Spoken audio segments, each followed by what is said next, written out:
नमस्कार, मैं हूँ सुजाता सैनी और आप देख रहे हैं इंडिया स्पीक्स डेली। और आज मैं हूँ प्रेस क्लब में।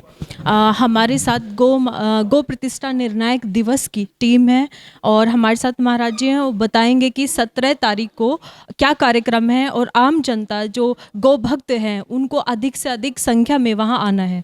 तो इसके विषय में हम जानते हैं। तो आम जनता इसमें आए, सब लोग गो प्रतिष्ठा के लिए आए। तो मेरा प्रश्न ये है महाराज जी कि आप लोग इतने लंबे समय से आंदोलन कर रहे हैं, तो आपको आम जनता का क्या अप्रोच है इसको लेकर के? क्या लोग, क्योंकि आप लोगों ने एक पोर्टल भी बनाया जिसमें सभी अपने आप को एज ए गो भक्त रजिस्टर कर सकते हैं, प्रतिज्ञा ले सकते हैं कि हम कभी भी गो हत्या में शामिल नहीं होंगे, इसका पूरा विरोध करेंगे अपने स्तर पर। तो कितने लाख या किस तरीके के कितने लोग जुड़ गए अभी तक आंदोलन से ऑफिशियल? गौ प्रतिष्ठा आंदोलन से इस देश का प्रत्येक हिंदू जुड़ा हुआ है। प्रत्येक हिंदू, कोई हिंदू ऐसा नहीं है इस देश में जो गौ हत्या का समर्थक हो। ये हम लोगों ने पहले भी कहा, फिर से कह रहे हैं आपको। जहाँ तक 17 तारीख के कार्यक्रम की बात है, देखिए, दो तरह के कार्यक्रम होते हैं हमारे जीवन में। एक ये होता है कि हमारे घर में विवाह शादी हो, कोई फंक्शन हो, तो हम उसका कार्ड बनवाते हैं, छपवाते हैं और देते हैं। और एक होता है कि हमारे यहाँ किसी की हत्या हो जाए, रोज़ हत्या कर दी जाए, तो उसका कार्ड, उस हत्या को रोकने के लिए विरोध किया जाता है अपनी भावना से। उसका कार्ड छाप करके घर घर नहीं भेजा जाता है। हिंदुओं की माता, जिसको हिंदू अपनी माँ मानते हैं, उस गाय की हत्या इस देश में हो रही है। अब कोई यदि ये उम्मीद करे कि ये शंकराचार्य जी का कार्यक्रम है, हमारा है ही नहीं, हम क्यों जाएं, तो ये गलत सोचना है, ये उसका सोचना है। हम किसी को आमंत्रित नहीं कर रहे हैं, बार बार हम इस बात को दोहरा रहे हैं। लेकिन गाय के प्रति जिसके मन में भावना है, उसको गाय के लिए जहाँ भी कोई भी विषय उठाया जा रहा हो, निश्चित रूप से उसको सम्मिलित होनी चाहिए। यदि उसके मन में पीड़ा है तो कोई बंधन उसको थोड़ी रोक पाएगा। कोई बंधन यदि रोकने का है तो भी वो नहीं रोक पाएगा। किसी की माँ को मारा जा रहा हो, किसी की माँ को गाली दिया जा रहा हो, किसी की माँ को सार्वजनिक रूप से काटा जा रहा हो, तो क्या वो आमंत्रण पत्र की प्रतीक्षा करेगा? 17 तारीख गौ माता के प्रतिष्ठा के लिए निर्णायक दिवस के रूप में है। हम लोग वहाँ उपस्थित रहेंगे। पूज्य शंकराचार्य जी महाराज प्रातः सूर्योदय से लेकर सूर्यास्त तक वहाँ उपस्थित रह करके सरकार के संदेश की प्रतीक्षा करेंगे। उसके बाद वो निर्णय करेंगे। गौ, इस देश में गौ हत्या किसी भी हालत में रुकनी ही चाहिए। इस विषय में उनका जो निर्णय होगा, सनातनी समाज उसको निश्चित रूप से मानेगा और उस पर अपने आप को आगे बढ़ाएगा। देश भर में जगह जगह जहाँ पर भी टो करके गौ माता को ट्रक में भर के इस तरीके से ले जाया जाता है, मतलब जो तस्करी वगैरह जो होती है, उसमें बहुत सारे गौ भक्त जुड़े रहते हैं जो अपने विल से काम करते हैं। उनको ना सरकार की तरफ से, किसी भी संगठन या प्राइवेट या सरकारी कहीं से भी कोई सपोर्ट नहीं होता। तो क्या शंकराचार्य जी, क्योंकि ये गौ माता राष्ट्र माता जो अभियान चल रहा है, वो लोग भी इसी का हिस्सा हैं, क्या उनके लिए आप लोगों ने कुछ सोचा है, कुछ सोच रहे हैं कि हम उनकी सहायता करें, उन बच्चों को आर्थिक रूप से उनको मदद करें कि वो कोई अपना रोजगार खड़ा कर सके, ताकि वो समय निकाल करके आंदोलन में आगे से ज़्यादा से ज़्यादा कार्य करें? तो ऐसा कुछ चल रहा है या आप लोग आगे करेंगे? शंकराचार्य जी महाराज ने पहले भी इस विषय में स्पष्ट कह रखा है कि ये जो गौरक्षक हैं, ये हमारे वीर हैं।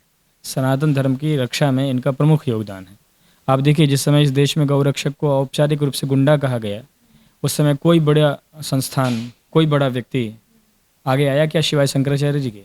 गौरक्षकों का सर्वाधिक सम्मान करने वाला यदि इस समय कोई देश में है तो वो पूज्य शंकराचार्य जी महाराज हैं, जो निरंतर गौ भक्तों के, जो गौरक्षक हैं, उसके उत्साह का वर्धन करते हैं। उसी का परिणाम है कि वो खुल करके सरकार के विरोध में भी जा करके गौरक्षक, क्योंकि उनको पता है कि हमारे ऊपर हमारे आचार्य का आशीर्वाद है, हमारे धर्म का आशीर्वाद है, क्योंकि हम सही कर रहे हैं।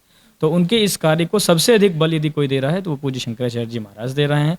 जहाँ तक आर्थिक पक्ष है, ये समाज निश्चित रूप से देखता है कार्य को। गाय के लिए जिसकी भावना है, वो गौ सेवा के लिए अपने योगदान को देता आ रहा है, निश्चित रूप से देता ही है। जहाँ तक संरक्षण की बात है, तो समस्त गौ भक्त जितने भी गौरक्षक हैं, उन सबको एकमात्र यदि किसी का संरक्षण औपचारिक रूप से खुले तौर पर है तो वो शंकराचार्य जी का है, जिसके कारण उनका उत्साह, वो उत्साह से भरपूर रहते हैं और उत्साह से भरपूर होकर के वो अपने सेवा कार्य को कर रहे हैं। और हम आज फिर आपके माध्यम से भी ये कहना चाहते हैं कि वो हमारे वीर हैं, गौ रक्षा के लिए जो आगे आए हैं। हम शिवाजी को अपना आदर्श मानते हैं। शिवाजी जी की विशेषता क्या थी? विशेषता यही थी कि एक कसाई गाय को पकड़ करके ले जा रहा था, उन्होंने गाय को बचाया और उस कसाई का सर काट दिया था। तो गौ रक्षा हो, ये हमारी प्राथमिकता है और इस बात को दृढ़ता से हम लोग कहते हैं कि गाय के ऊपर कुछ नहीं हमारे यहाँ। गौ संरक्षण के लिए जिस भी हद तक जाना पड़ेगा, उस हद तक जाने के लिए हम सब लोग तैयार हैं। तो पहले भी 2023 में आंदोलन हुआ था दिल्ली में ही, और शंकराचार्य जी ने बहुत बड़ा आंदोलन किया था, और सभी लोगों को, मतलब जैसे आपने कहा कि कोई भी इसमें आ सकता है, सब अपनी मर्जी से आ सकते हैं। तो ऐसा ही आंदोलन क्या ये 17 तारीख वाला भी है, या इसमें कुछ अलग है? क्योंकि हिंदुओं को आदत हो गई है आंदोलन देखने की, उन्हें लगता है कि आंदोलन होते रहते हैं, इनसे कुछ निर्णय निकलता नहीं है। तो क्या अलग है फिर ये निर्णायक दिवस वाले आंदोलन में 17 मार्च को? अलग ये है ना कि हम प्रतीक्षा कर रहे हैं। आज तक कोई शंकराचार्य, आप इतिहास देख के बता दीजिए, क्या कोई आचार्य देश में राजधानी में आकर के प्रतीक्षा करने बैठे थे क्या, या बैठे? ऐसा कुछ तो कभी नहीं हुआ। तो शंकराचार्य जी महाराज समस्त देशवासियों की तरफ से प्रतीक्षा करने के लिए बैठे हैं। सरकार को उन्होंने लगातार अवसर दिए हैं, लगातार अपनी बात कहते कहते कहते प्रतीक्षा कर रहे हैं वो। तो प्रतीक्षा करने के लिए वहाँ उपस्थित हुए हैं। ये बाकी आंदोलन जैसा ये आंदोलन नहीं है। महाराज जी वहाँ उपस्थित होकर के प्रतीक्षा कर रहे हैं। वो तो निर्णायक दिवस में तय करेंगे कि उसके बाद हमको क्या करना है। आंदोलन का स्वरूप क्या होगा, आंदोलन किस किस स्तर पर होगा, आध्यात्मिक स्तर पर होगा, सामाजिक स्तर पर होगा, नेताओं के बीच में होगा, प्रादेशिक स्तर पर होगा, क्या होगा, उसका क्या स्वरूप होगा, ये सब निर्णय उस दिन निश्चित रूप से होगा। प्रतीक्षा करने के लिए ये पहला अवसर है जब कोई आचार्य बैठ करके इस तरह से प्रतीक्षा करने के लिए दिल्ली आ रहे हैं, और प्रतिदिन हर क्षण की सूचनाएं सरकार के पास जा रही हैं। एक थोड़ा सा राजनीति से जुड़ा हुआ प्रश्न है इसी संबंध में। इंदिरा गांधी जी के समय भी बहुत बड़ा आंदोलन दिल्ली में ही हुआ था, और उसमें सभी साधु संत जुटे हुए थे, और उसमें दुखद घटना हुई थी, उन पर गोलियां चलवा दी गई थी, बहुत सारी हत्याएं भी हुई थी उसमें साधु संतों की। तो राजनीतिक पार्टी कोई भी हो, वो हमारे साधु संतों का कोई दबाव मानती नहीं है, चाहे कितना बड़ा आंदोलन हो जाए, चाहे कुछ भी हो जाए, बिल्कुल भी वो दबाव मानते ही नहीं है। उनका ऐसा अप्रोच रहता है कि जैसे उन पे कोई फर्क नहीं पड़ता। तो ऐसी स्थिति में आंदोलन पर आंदोलन करना ये सही है, या इसके कोई स्ट्रैटेजी आप लोग आगे बदलेंगे इसको लेकर के? आंदोलन की ये स्ट्रेटजी क्या आपको समझ में नहीं आती है कि ये स्टेप बाय स्टेप तो कर ही रहे हैं कुछ ना कुछ। दूसरा, गोली चला देने से क्या आंदोलन समाप्त हो गया? गोली चला दी गई, लेकिन सन 66 में गोली चलाने के बाद यदि साधु संत मान गए होते तो आज हम और आप बात नहीं कर रहे होते, 17 मार्च की हम बात नहीं करते। तो ये स्ट्रेटजी का ही एक अंग होता है। भाई हम जहाँ तक, जैसे जब कुल्हाड़ी, यदि किसी पेड़ को काटना हो तो एक बार बहुत तेज से आकर के काटने के लिए धार उस पर मारा जाता है। तो क्या एक बार से पेड़ कट जाता है? नहीं कटता है। फिर दोबारा उसको निकालते हैं, फिर वापस जाते हैं, फिर वेग से दोबारा आते हैं। तो जब तक पेड़ नहीं कट जाता तब तक कुल्हाड़ी चलता यदि रहे तब तो निश्चित रूप से आंदोलन का क्रम माना जाएगा। यदि कुल्हाड़ी चलना बंद हो गया तब अलग बात है। तो कुल्हाड़ी चलना बंद नहीं हुआ है, इसीलिए सरकार को फर्क पड़ता है नहीं पड़ता है एक अलग विषय है। हम आंदोलन कर रहे हैं और हम निर्णायक स्थिति पर ले जाएंगे उसको। आपके गोली चलाने से आंदोलन बंद नहीं हुआ है, ना होगा। गोली चलाने से चीज़ें बंद नहीं होती। जिस स्थान पर आपने गोली चला के गौ भक्तों को मारा था, उसी स्थान पर अभिषेक करके, उसी स्थान पर गौ भक्तों को दुग्ध से सिंचन करके ये आंदोलन जीवित हुआ है। जहाँ से वो चीज़ रुकी थी वहीं से वो आगे बढ़ी है। तो उसमें आचार्यों की प्रेरणा है, गौ भक्तों का आशीर्वाद है, सबकी भावनाएं जुड़ी हैं। ऐसे थोड़ी ना है। ये राम और कृष्ण का देश है। इस देश में हमारे भगवान जो हैं वो गौ सेवक बनने में अपने आप को सौभाग्यशाली समझते हैं। तो राम और कृष्ण के देश में आप गौ हत्या करते रहेंगे और बाकी लोग शांति से बैठेंगे, ऐसा नहीं हो सकता। मंगल पांडे जी का उदाहरण आपने सुना कि 1857 की क्रांति के मूल में मंगल पांडे के सामने की वो परिस्थिति थी जिसमें उनको ये कहा गया था कि आपको अपने मुंह से खुलना है। पता चल गया कि गाय के शरीर के अंग से गाय की चर्बी मिलाई गई है, गऊ का चमड़ा का उपयोग किया गया है कारतूस में। तो इस देश में क्रांतिकारी चीज़ें गाय से हुई हैं। गौ हत्या किसी भी हालत में किसी हिंदू को कभी भी स्वीकार्य नहीं हो सकता है। उसको रोकने के लिए चाहे जिस स्तर पर जाना होगा, जहाँ तक जाना होगा, जब तक जाना होगा, जब तक सफलता नहीं मिलेगी तब तक हम लोग प्रयास करते रहेंगे और निश्चित रूप से उस निर्णय पर पहुँचेंगे। और हमारा विश्वास है कि जल्दी ही वो समय आएगा कि इस देश में गौ हत्या पूरी तरह से, शुद्ध देसी नस्ल की जो रामा गौ है उसकी हत्या बंद होगी। वो स्वस्थ प्रसन्न होकर के जीवित रह करके लोगों का कल्याण करेगी, इस धरती को हरा भरा करेगी, प्रकृति को व्यवस्थित करेगी, भूमि के अंदर जो उपजाऊ शक्ति है उसको पुनः विकसित करेगी, और इसी तरह से हमारा समाज स्वस्थ प्रसन्न होगा। वो गाय से ही संभव है और वो होकर रहेगा। एक मेरा आखिरी प्रश्न है, जो गौ सांसद बनाई गई है, अब गौ सांसद के अलावा भी जैसे एमएलएज भी बनने वाले हैं, तो जिला स्तर पर क्या अधिकारी भी बनेंगे? किस तरीके से ये जो गौ सांसद, मतलब जो संसद पूरी की पूरी बनाई जा रही है, उसकी रूपरेखा आगे क्या होगी? आगे कौन कौन से अधिकारी कैसे बनेंगे? ढांचा के दृष्टिकोण से जो शब्दावली है गौ सांसद गौ विधायक, उस तरह से ये हमारा ढांचा बन रहा है।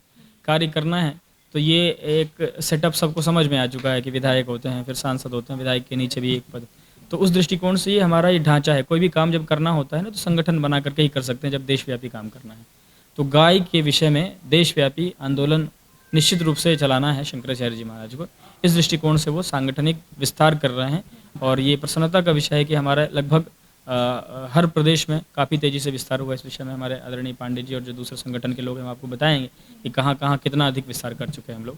विस्तार करने का एकमात्र उद्देश्य ये है कि हम गौ माता से संबंधित जितने भी विषय हैं उसको तेज़ी से उठा सकें और गाय के विषय में कोई भी बात हो, गाय किसी भी विधानसभा में गाय से संबंधित कोई समस्या हो, गौ के ज़मीन से संबंधित समस्या हो, गौशाला में उनके चारा से संबंधित समस्या हो, गौशालाओं के साथ मिलकर काम करना हो, सब कुछ करने के लिए कोई व्यक्ति तो हमारा प्रतिनिधित्व चाहिए ही।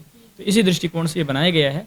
गाय के संदर्भ में जो भी बात करनी होगी शंकराचार्य जी महाराज को और गौ भक्तों को, वो गौ संसद के सांगठनिक जो ढांचे में सेवारत गौ भक्त हैं उनके माध्यम से हम लोग और दृढ़ता से कर पाएंगे और उसका खूब विस्तार हम लोग कर रहे हैं। तो ये जो 17 मार्च को आप अपनी तरफ से इंडिया स्पीक्स दिल्ली के दर्शकों को बता दीजिए कि 17 मार्च को मतलब स्थान, दिन, किस दिन, कहाँ, किस बजे आना है। 17 मार्च को दिल्ली के रामलीला मैदान में प्रातः 7 बजे से लेकर सायं 5 बजे तक पूज्यपाद ज्योतिषपीठाधीश्वर जगतगुरु शंकराचार्य स्वामी श्री अभिमुक्तेश्वरानंद सरस्वती जी महाराज गौ प्रतिष्ठा निर्णायक दिवस के रूप में मना रहे हैं। वो पिछले 1 वर्ष से लगातार गौ माता के संरक्षण के लिए कार्य कर रहे हैं। वो वहाँ पर बैठेंगे और सरकार के संदेश की प्रतीक्षा करेंगे। सरकार से केवल वो इतना जानना चाहते हैं कि गाय के विषय में आपका क्या मत है, आप गौ रक्षक हैं या गौ हत्या के समर्थक हैं, इतना ही जानना चाहते हैं। उसके बाद वो निर्णय करेंगे। तो 17 मार्च को पूज्य शंकराचार्य जी महाराज रामलीला मैदान दिल्ली में आ रहे हैं बैठने के लिए। प्रतीक्षा करेंगे सरकार के संदेश की। तो आप सब भी उस दिन 17 मार्च को रामलीला मैदान में ज़रूर आइए और ये जो सांस्कृतिक और ऐतिहासिक क्षण इसका आप भी इसका हिस्सा बनिए ताकि गौ प्रतिष्ठा जो आंदोलन चल रहा है उसमें हम सब बैठ के प्रतीक्षा करेंगे जो केंद्र सरकार है वो क्या इसमें निर्णय लेने वाली है। इंडिया स्पीक्स दिल्ली की तरफ से मैं सुजाता सैनी, धन्यवाद।